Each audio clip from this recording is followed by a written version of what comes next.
Guys, welcome back to our channel. இன்றைக்கான வீடியோவில் எங்கே வந்துருக்கோன்னா, போன வீடியோ நம்ம சோழமாதேவி கோயிலுக்கு போயிருப்போம்.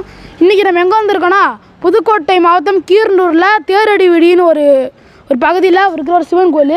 இது பேர் உத்தமநாதர் சிவன் கோயில்னு சொல்கிறாங்க. இது வந்து சுமார் 1200 வருடம் பழமையான ஒரு சிவாலயம். இதோட வரலாறு தான் இப்போ இன்றைக்கி இந்த வீடியோவில் பார்க்க போகிறோம். இது பல சர்ச்சைகள் இது சுற்றி உலா வந்துக்கிட்டு இருக்குது. இப்போ கொஞ்சம் வாங்க.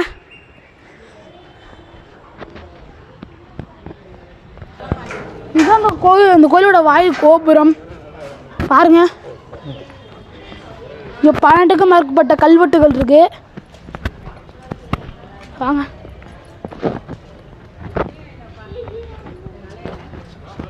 எல்லோரும் கலைநயம் மிக்க ஒரு கோயிலாக இருக்குது. எந்த ஒரு கோயில் போனாலும் கலைநயம் மிக்க கோயில்னு சொல்லாமல் இருக்க முடியாது. அந்த அளவுக்கு நம்ம முன்னோர்கள் கட்டிடக்கலை நம்மளுக்கு சொல்லுது.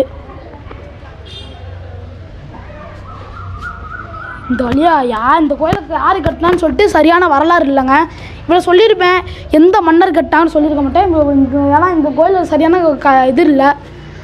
செஞ்ச தொண்டுகள் இந்த மாதிரி தான் அந்த கல்வெட்டுகளில் குறிப்பிடப்பட்டிருக்கு. இது வேணும்னா அழிக்கப்பட்டுச்சுன்னா கூட தெரில, இந்த அளவுக்கு இருக்குங்க. பாருங்கள், மைக்கில் கொஞ்சம் இது கொஞ்சம் காமிங்க. இது கொஞ்சம் மேலே பாருங்க, இந்த அளவுக்கு இருக்குங்க. கல்வெட்டில் இந்த ஊரோட பேர் உத்தமநாதபுரம் மற்றும் இந்த ஊருக்கு நக்கீரர் வந்து பாடலை ஏற்றனால இந்த ஊருக்கு நக்கீரனூர்னு ஒரு பேர் இருந்ததாக சொல்கிறாங்க. அது காலப்போக்கில் மறி இப்போ கீரனூர்னு அழைக்கப்படுறதா ஒரு வாய்வழி செய்தி சொல்லப்படுது.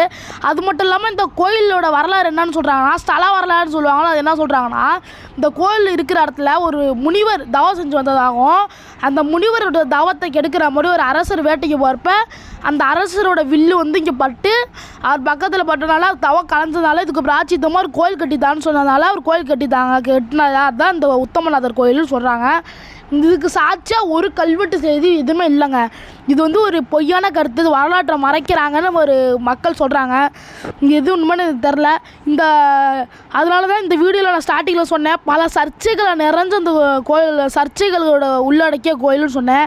அங்கே என்னால் இது லைவாக பேச முடியல, மைக் வச்சுக்கிட்டு வீட்டில் இருந்தால் வாய்ஸ் ஓவர் கொடுத்துக்கிருக்கேன்.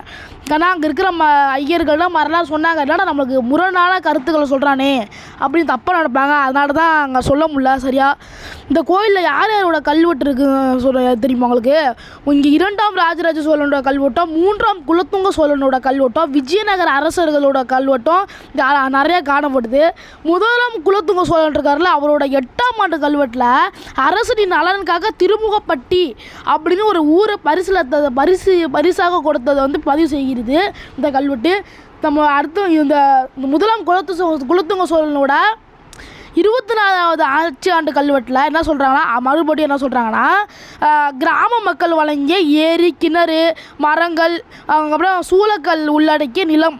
சூளக்கல்னா எல்லைக்கல்ல ஒரு கல் எல்லையாக ஒரு கல் போட்டிருப்பாங்க போலக்கு, அதை உள்ளடக்கிய நிலங்கள் வந்து காணிக்க வழங்கப்பட்ட சொல்கிறாங்க. நம்ம இன்னொரு ஒரு முக்கியமான செய்தி என்னென்னா, திருபுவன சக்கரவர்த்தியான 2ஆம் இல்லாது 3ஆம் ராஜராஜ சோழன் இருக்கார்ல, 2ஆம் இல்லாட்டி 3ஆம் தெரில, அவரோட கல்வெட்டில் இங்கே நைவேத்தியம் பூஜைகள் செய்வதற்காக பல மக்கள் வந்து உதவி இருக்காங்க, தொண்டு செஞ்சுருக்காங்க. அதை வந்து பதிவு செஞ்சுருக்காங்க. நீர்நிலைகள், தரிசு நிலங்கள் 20 கிராம மக்களால் காணிக்க வழங்கப்பட்டிருக்கு இந்த கோயிலுக்காக. எந்த அளவுக்கு ஒரு வரலாற்று சிறப்பு மிக்க கோயிலாக இருக்குது பாருங்கள். இந்த கோயிலை நான் பார்த்து தெரிஞ்ச ஒரு விஷயம் என்னன்னா, இங்கே ஒரு சிலை இருந்துச்சுங்க. ஃபஸ்ட்டு வேறு ஏதோ சொல்ல தான் நினச்சேன். கிட்ட போய் வழியில் பார்க்குறப்ப தான் தெரியுது முருகனோட சிலை. நம்ம கந்தனாக இருந்து புராணத்தினால எப்படி ஸ்கந்தனை மாற்றப்பட்டு ஸ்கந்த புராணம் எழுதப்பட்டுச்சோ அது அடிப்படையாக வச்சு செய்யப்பட்ட சிலை தாங்க அது. பாருங்கள், எந்த அளவுக்கு மறைக்கப்பட்ட ஒரு சிலைன்னு பாருங்கள். இங்கே பார்த்தீங்கன்னா இங்கே ஒரு மரம் இருக்குங்க. இந்த மரத்தில் என்னென்னா, ஒரு வெட்டப்பட்ட மரத்துக்கு மேலே ஒரு அரச மரம் வளர்ந்துருக்கு. நல்லா பாருங்கள், நான் மேலே ஏறி வேணால் காமிக்கிறவங்களுக்கு நல்லா பாருங்க. இப்போ ஒரு வெட்டப்பட்ட மரமாக உளுந்து போன மரமாக தெரில, அந்த மரத்தோட நடு பகுதியில் ஒரு அரச மரம் முளைச்சிருக்குங்க. இந்த வித்தியாசமாக சொல்கிறான்னு நினைக்கலாம், என்னடா வரலாறு சொல்லிட்டு திடீர்னு சொல்கிறானே. அது இதோட அதிசயம் சொல்லணும்னு நினச்சேன், 5 நிமிஷத்தோடு சொல்லணும், அதான் உங்கள்கிட்ட சொல்கிறேன். இங்கே குழந்தை பாக்கி இல்லாதவங்க, பிரச்சனை இந்த மாதிரி இருக்கிறவங்களுக்கு வந்து இங்கே வந்து தொட்டில் கட்டி வச்சுட்டு போகிறாங்க. அதனால குழந்தை பிறந்தணுன்னு இங்கே ஒரு நம்பிக்கை. இங்கே பார்த்தீங்கன்னா இங்கே ஒரு பாறையாக இருக்குங்க. அந்த பாறைகள்லாம் வெட்டி இங்கே ஒரு கோயில் செஞ்சுருப்பாங்களா என்னன்னு தெரிலங்க. இந்த பாறைகளோட வெட்டப்பட்ட எச்சம் மாதிரி இருக்குது பாருங்கள். பாறைகளுக்கு மேலே தான் கோயில் கட்டியிருப்பாங்களா என்னன்னு தெரில பாருங்கள், அந்த அளவுக்கு இருக்குங்க. அவ்வளோதாங்க இந்த வீடியோ உங்களுக்கு பிடிச்சிருந்தா லைக் பண்ணிட்டு ஷேர் பண்ணிட்டு சப்ஸ்கிரைப் பண்ணிட்டு பாருங்கள். எல்லா வீடியோ சொல்கிறது தான். பிடிச்சிருந்தா பாருங்கள். பாய்.